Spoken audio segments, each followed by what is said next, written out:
A Brasília, o senador Omar Aziz, relator do arcabouço fiscal no Senado Federal, avisou que vai tirar da proposta o Fundeb e o Fundo Constitucional do Distrito Federal. Nesta quinta-feira, a discussão foi agitada e o governo pede pressa. Repórter Yasmin Costa.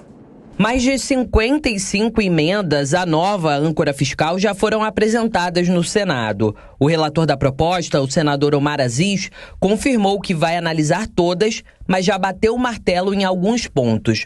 Omar vai retirar o Fundeb e o Fundo Constitucional do Distrito Federal da limitação de gastos.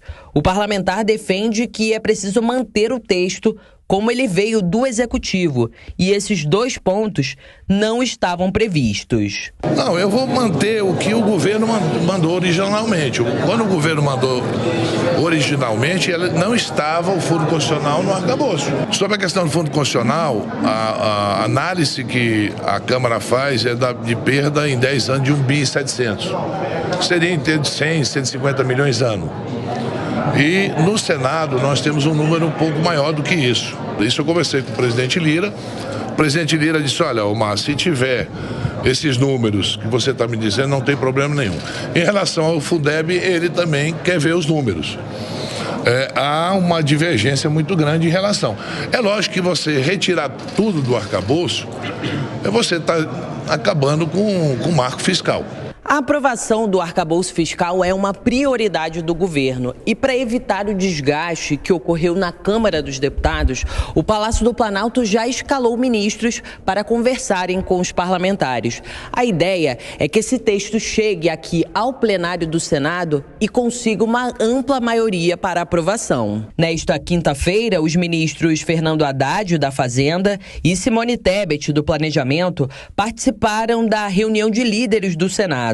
Haddad saiu do encontro dizendo que foi ao Congresso Nacional prestar esclarecimentos técnicos sobre eventuais mudanças que sejam feitas no texto do arcabouço fiscal e defendeu diálogo com a Câmara para evitar surpresas. O ministro minimizou a possibilidade de um impacto fiscal com a retirada do Fundeb e do Fundo do Distrito Federal da limitação de gastos. Tecnicamente, porque toda despesa ela entra no resultado primário, independentemente de estar no teto ou não. A gente deixou isso claro. Às vezes a gente ouve no mercado uma opinião divergente que está incorreta do ponto de vista da legislação. Quem apura o resultado primário é o Banco Central. Não adianta estar fora, estar dentro do teto, pouco importa.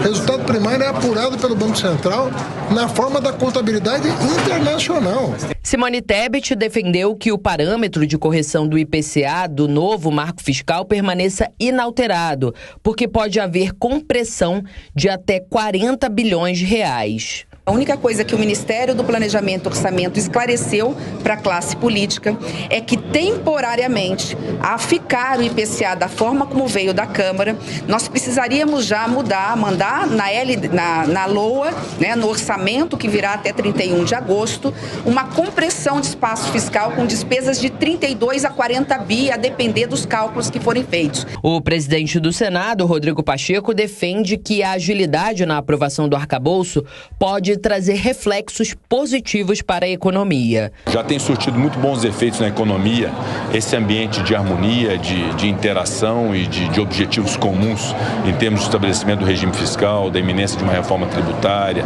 um diálogo muito salutar entre o Legislativo e o Executivo, já tem gerado bons reflexos, mas a aprovação do projeto seguramente é muito importante, inclusive para a redução da taxa de juros. Se o texto for modificado no Senado, precisa voltar para uma nova análise da Câmara.